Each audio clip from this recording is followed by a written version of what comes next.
Gordon Corman, Chapter 22, Shoshana Weber. I must be the stupidest person in the history of the world.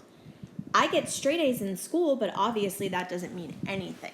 All it proves is I know how to study for a geography test. As a judge of character, I'm an F-. I let that jerk, that alpha rat, dupe me into believing he was different, that he was a nice guy. Well, a leopard never changes his spots, and that goes double for a scheming lowlife like Chase Ambrose. Falling off a roof, having amnesia, big deal. It doesn't mean you're not a rotten person today just because you can't remember being one yesterday. I can't even face my poor brother, and not just because his eye looks like it sustained a direct hit from a cannonball. It's all my fault.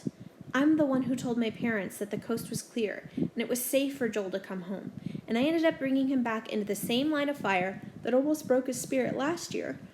I could kick myself, except for the fact that my toes are pointing in the wrong direction. I can't get anything right. It isn't just that Chase has gone back to his bullying ways. It's that first he convinced everybody he was a new person, and we went for it, hook, line, and sinker. Not just me, but the video club, the teachers, Dr. Fitzwallace, the whole school.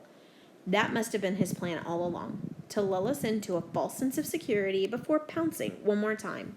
What a plan it was to ruin Brendan's video, wreck the music room, attack Joel, and flame the whole thing on an imaginary fire. Chase was behind it from the very beginning. From a strategy standpoint, you almost have to admire it. It sure succeeded with flying colors, and Joel has the colors to prove it. Black and blue, mostly. I wish I could take my video project and flush it down the toilet. I'd rather lose all that time and throw away the best work I've ever done than have anything linking my name to Chase Ambrose. Compared to what's happened to my brother, the National Video Journalism Contest is about as meaningful as counting snowflakes in a blizzard. That's another reason to hate myself, that I would let my ambition to win a lousy contest make me so blind.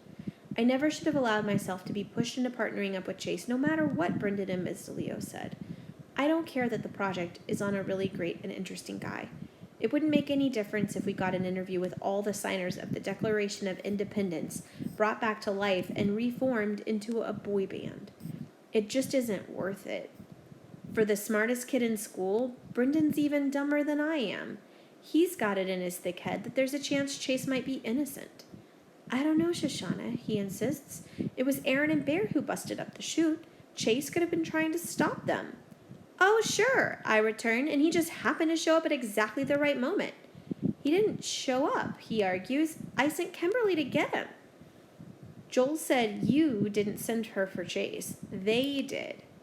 There was a lot going on, he admits. It's hard to remember. I think they sent her first, and then I did. Why couldn't you go yourself? Because I was stuck in a tuba, he replies, as if it's the most natural thing in the world. Happens to everyone, right? Listen, I tell him, my poor brother has a Technicolor face, courtesy of the guy you say might be innocent. That could have been an accident. A tug-of-war with the fire extinguisher? Maybe Chase was trying to protect Joel. I roll my eyes. Let him protect somebody else. When it came time to lie his way out of the blame, he was right there with Aaron and Bear. That's all the proof I need. I know what it looks like, he agrees reluctantly, but doesn't Chase deserve the benefit of the doubt? Listen, I challenge. If what you say is true, then Aaron and Bear set him up and nearly got him kicked out of school. And where is he this very minute? At football practice with the same Aaron and Bear, who should be his worst enemies. What does that tell you? Well, it's not like he can come to video club anymore. And in the cafeteria, I persist. Who does he eat lunch with? The football team. We won't let him at our table. We are protecting Joel. That's the real meaning of protection, not cold cocking someone with a fire extinguisher. I'm so mad at that jerk, and you should be too. He's like a cobra. He lured us in until we trusted him. Then he struck, and now he's slithered back to his old life as if nothing ever happened. Joel may be the one who's bleeding, but the attack was on all of us. And he agrees. Brendan knows I'm right, however much he wants to convince himself that Chase is innocent. The whole club knows that we're better off without a guy like that. So how come his name keeps popping up again and again in our meetings? That camera work looks a little shaky. You've got to keep it smooth, like Chase. Yeah, that's a cool shot. It was Chase's idea to film at Worm's Eye View. The kid's a mumbler, but you can hear the audio clearly because Chase lay on the floor and held the microphone just out of frame. Can we please stop talking about Chase Ambrose? I explode. He's not a god. He's just a person. And a lousy person at that. He belongs on the football team with the other muscleheads. Actually, he belongs chained to a slab of concrete at the bottom of Mariana's Trench. But I'll take the football team if it gets him away from us. Joel has been silent throughout all of this. Now he speaks up. Am I the only one who's noticed that Video Club has gotten kind of lousy? What are you saying? I demand. He shrugs. We all watched Warrior. It's fantastic. Nobody's doing that kind of work anymore. I'm furious. You think that's because we don't have him? My brother looks at me with his one good eye.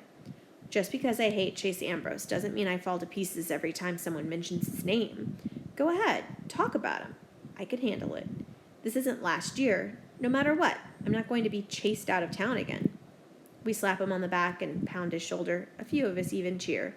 It almost reminds me of the football team, although I'd never admit it.